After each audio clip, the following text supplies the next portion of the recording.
দেবে, মিথ্যা কেসের কোনো জায়গা থাকবে না। যে মাথা তুলে বাঁচবে যে রাজনীতিতে, মানুষের অধিকার নিয়ে বাঁচবে যে রাজনীতি, সেই জন্য ছায়া তলে আসছে।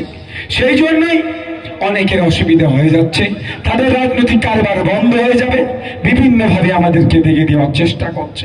আজকে শুনলাম এখানে এক এমপি এসেছিলেন, বিদায়ী এমপি এসে নাকি আমার কথা অনেক বলেছে, নাকি সিএ এনআরসির সময় নাকি ওনার পিসিকে আমি সহযোগিতা করিনি। আমি এই মঞ্চ থেকে দাঁড়িয়ে বলছি, ওনার পিসিকে আগে বলুন নওশাদ সিদ্দিকীর মতো সুপ্রিম কোর্টে গিয়ে সিএ এর বিরুদ্ধে মামলা করতে, তাহলে ওনার পিসির নামে আমি জয়ধ্বনি দেবো। বলুন ওনার পিসিকে। ওনার পিসি সব করেন কিন্তু মামলা করবেন না সিএ কে নিয়ে, কারণ ওনার পিসি ভালো করে জানেন সিএ কে নিয়ে মামলা করলে ওনার পরিবারের আদরের দুলালকে হয়তো তিহার জেলের ভাত খাওয়াবে। ওই জন্য নাটকের জন্য মাঠে ময়দানে দু চারটে কাকা ছিচি করেছে। উনি সিএ এর কথা বলছিল না, ওই বিদায়ী এমপি তৃণমূলের প্রার্থীকে বলে দেবেন 2019 সালে যখন বিজেপির বিরুদ্ধে পশ্চিম বাংলার ধর্মপ্রাণ মানুষেরা হিন্দু মুসলিম নির্বিশেষে কাঁধে কাঁধ মিলিয়ে সিএ নিয়ে যখন প্রতিবাদ করছিল, এনআরসি নিয়ে যখন প্রতিবাদ করছিল, ওনার পিসির মনির যে পুলিশগুলো রাতের অন্ধকারে পশ্চিম বাংলার প্রায় 2000-এর বেশি মুসলিম ছেলেদের নামে মিথ্যা কেসটা দিয়ে কাকে খুশি করাতে চেয়েছিল জিজ্ঞাসা করবেন। প্রায় 2000 ছেলে মেয়েদেরকে 2019 সালে মামলা দিয়েছিল। আমাদের বাড়িতে পুলিশি হামলা চালিয়েছিল, যে রাতে আমি গিয়ে সুপ্রিম কোর্টে মামলা করতে গিয়েছি। পশ্চিম বাংলা সারা ভারতবর্ষে এই বড় বিজেপি, এই শুভেন্দু অধিকারীদের বিভাজনের সরকার, সুকান্ত মজুমদারদের হিন্দু মুসলমান করে ক্ষমতায় টিকে থাকা সরকার সিএ নিয়ে এসে মানুষের মধ্যে বিভাজন করতে চেয়েছিল। তাকে আটকানোর জন্য সুপ্রিম কোর্টে গিয়েছিলাম মামলা করতে। ওই রাত্রে এই যে আজকে বক্তব্য দিয়ে গেছে, এর পিসি আমাদের বাড়িতে পুলিশ দিয়ে হামলা চালিয়েছিল। আরে লড়াইটা ছিল বিজেপির বিরুদ্ধে, সারা পশ্চিম বাংলার মানুষ লড়াই করছিল, তাহলে রাজ্য পুলিশকে দিয়ে আমাদের নামে মিথ্যা মামলা কেন করেছিল? ভাবতে হবে। অসমে বিজেপির সরকার থাকার পরেও প্রধানমন্ত্রী অসমে যেতে চেয়েছিল, এমন প্রতিবাদ হচ্ছিল সিএনআরসি কে নিয়ে। অসম সরকার দায়িত্ব নেয়নি, বলেছে এখানে আসবেন না, আমি দায়িত্ব নিতে পারবো না। আর ওনার পিসি পশ্চিম বাংলায় নিয়ে এসেছিল তখন মোদিজিকে, আমরা ভুলে যাচ্ছি না। আজকে বলেছে, সত্যি বলছি সব থেকে দুঃখ আমাকে লেগেছে, যেটা আমাকে বিজেপি দালাল বকলমে বলেছে, আমাকে শুভেন্দু অধিকারীর সাথে জুড়িয়েছে, আমার একটু দুঃখ লাগেনি। সব থেকে বেশি যে দুঃখটা লেগেছে কোথায় জানেন? আপনাদেরকে বলেছে, ভোটারদেরকে বলেছে ধর্মীয় উস্কানি দিয়ে নাকি আপনাদের কাছ থেকে আমি ভোটটা চেয়েছি। আমাকে যদি বেলেম করতে আমার কষ্ট লাগতো না। তার মানে ওই বোঝাতে চেয়েছে এসে ভাঙড়ের মানুষ নাকি ধর্মীয় উস্কানিতে পা গলায়, ভাঙড়ের মানুষরা নাকি ধর্মান্ধ। হতে পারে? আমি গর্ব করে বলি, সারা রাজ্যে ঘুরে দেখুন, কোথাও না কোথাও হিন্দু মুসলমানে ধর্মে কিছু না হলেও লড়াই হচ্ছে। আমি এমন একটা জায়গার বিধায়ক, ওখানে মারামারি হানাহানি হতে পারে, হ্যাঁ গোলাগুলি চলে, এই শওকত শাহজাহানরা, এই আলমুল্লাহ থাকার পরে হিংসা হতে পারে, কিন্তু ভাঙড়ের মাটি পবিত্র মাটি, এই মাটিতে কোনোদিন ধর্ম নিয়ে হানাহানি হয় না। সেখানকার আমি বিধায়ক।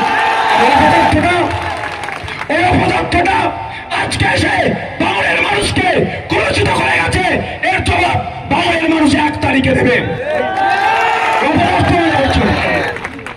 অপদার্থটা আজকে এসে কি বলেছে? ভাঙড়ের মানুষ নাকি ধর্মীয় উস্কানিতে ভোট দিয়েছে। অপদার্থটাকে বলে যাচ্ছি, এই ক্যালকাটা পুলিশের মাধ্যমে এই অপদার্থটার কানে পৌঁছাতে চাইছি। আসুন ভাঙড়ের মানুষের সাথে মিশুন। ভাঙড়ের হিন্দু, ভাঙড়ের মুসলিম, ভাঙড়ের দলিত, ভাঙড়ের আদিবাসী, ভাঙড়ের ব্রাহ্মণ, ভাঙড়ের বিশ্ববর্গের মানুষের সাথে কথা বলুক। অপদার্থটা বুঝতে পারবে ভাঙড়ের মানুষ কত ধর্মপ্রাণ মানুষ, অন্য ধর্মের মানুষকে কত সম্মান দেয়, কোন ধর্মীয় অনুষ্ঠানে ভাঙড়ের পক্ষে চলে না, সেটাকে জানিয়ে দেবে ভাঙড়ের মানুষ। সত্যি বলছি, সব থেকে বেশি দুঃখ আমাকে লেগেছে।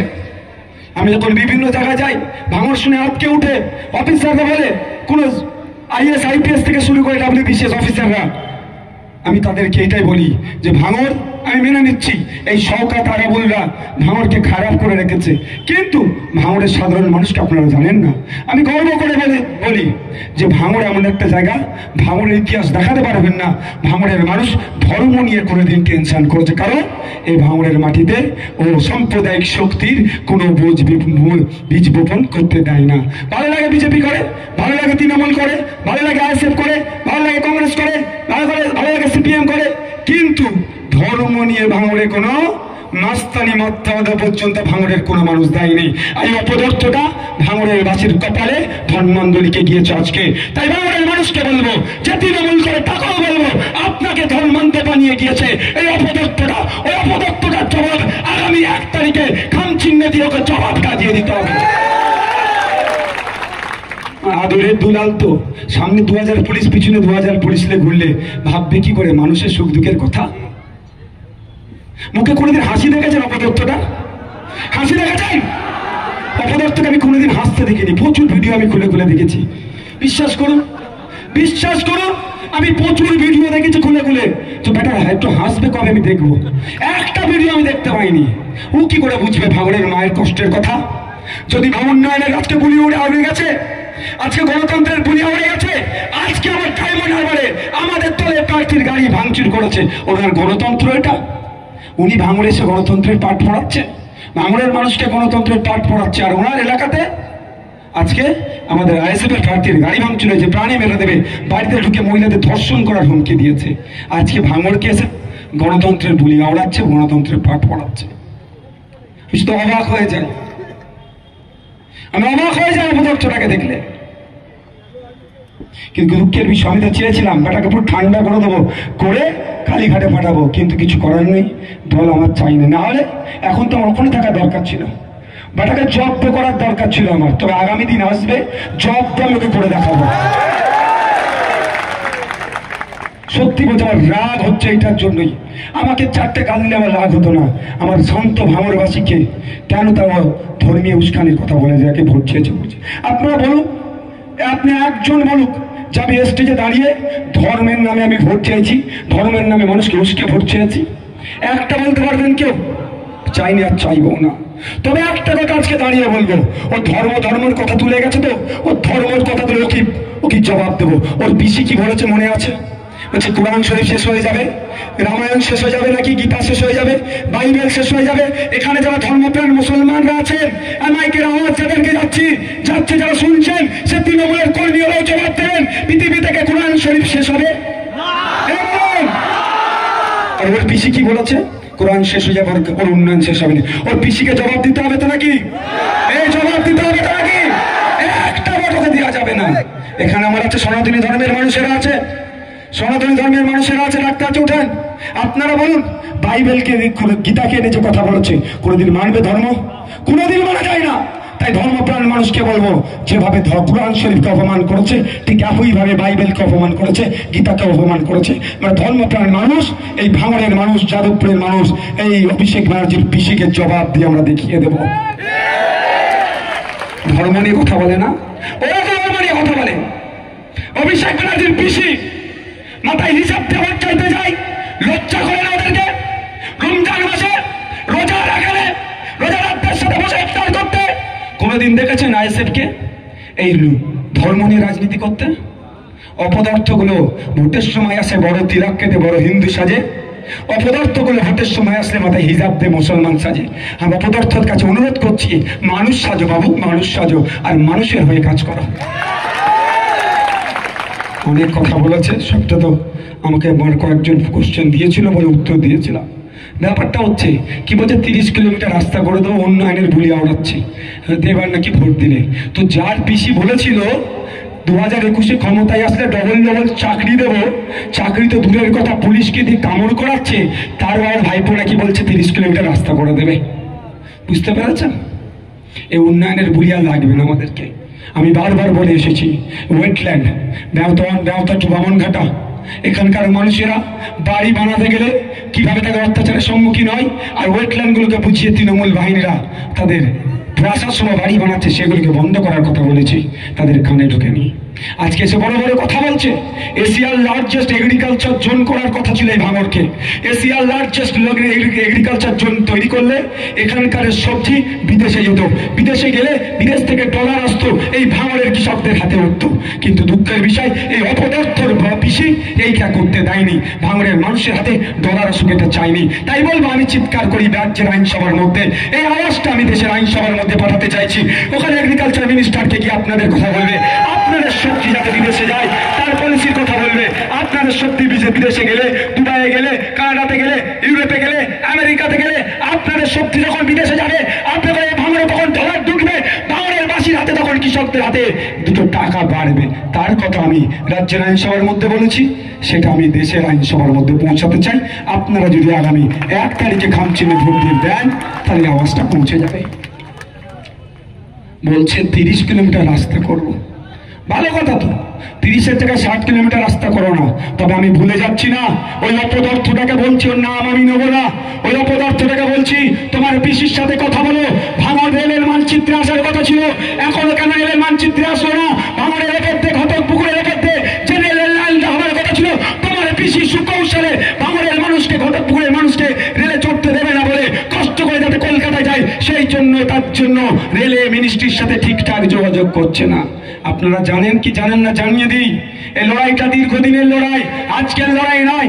ভাঙড়ও কিন্তু রেলের মানচিত্রে চলে আসছে, ঘটকপুকুরের উপর দিয়ে একটা রেল লাইন হওয়ার কথা আছে, কিন্তু এর অপদার্থের পিসি সেটা হতে দিচ্ছে না। এ আবার উন্নয়ন করবে। আজকে উন্নয়নের কথা মনে পড়েছে, 2019 সালেও তো এই ধরনের কথা বলেছিল, পার্লামেন্টে পাঠিয়েছিলাম। কি করেছো?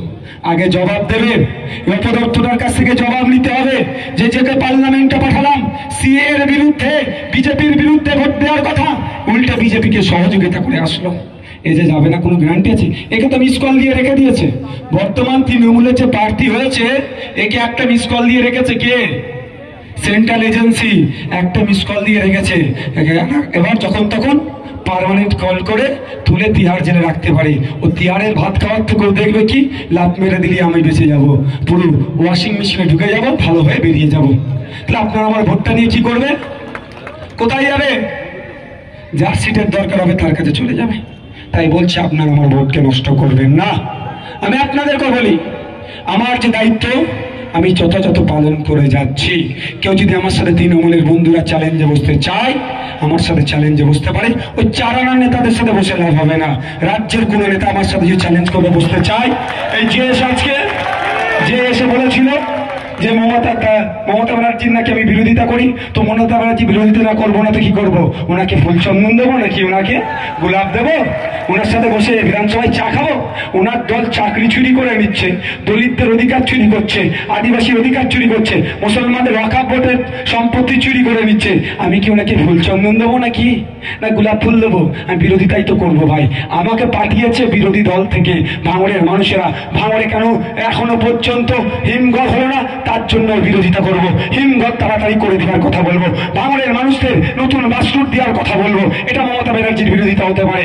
ভাঙড়ের মানুষ আর্থসামাজিক ভাবে কিভাবে স্বাবলম্বী হবে তার কথা বলবো, এটা মমতা ব্যানার্জির বিরোধিতা হতেই পারে। আমি কি শুভেন্দু বাবুর মতো গিয়ে কি চা খাবো নাকি? ও আমার দরকার নেই। ভাঙড়ে আমার কর্মীর মেরে পায়ে গুলি মেরে পা কেটে বাদ দিতে হলো। ভাঙড়ের আমার 3টে কর্মীকে শহীদ করে দিল। ভাঙড়ের কর্মীদের যখন প্রথম সারির যে কটা বসে আছে সবাই একবার করে কম জেল খেটে নিয়েছে। যে স্টেজে যারা আছে তারা 70% একবার করে 80%কে জেল খেটে নিয়েছো।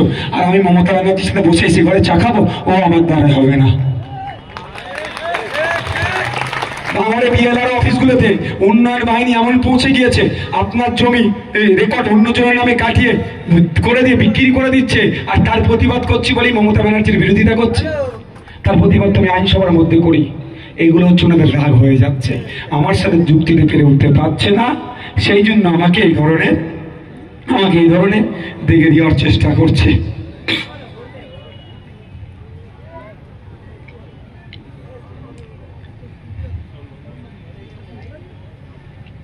আপনারা দেখেছিলেন গতকালকে হাইকোর্টের একটা রায়। কি রায় হচ্ছে? OBC A, OBC B category certificate গুলোকে বাতিল করে দিয়েছে। মমতা ব্যানার্জি বলছে হান করেঙ্গা তান করেঙ্গা, হান করেঙ্গা তান করেঙ্গা। আমি আপনাদের বলি, এই মমতা ব্যানার্জি টোপ তৈরি করে বিজেপির হাতে দেয়। এই মমতা ব্যানার্জি টোপ তৈরি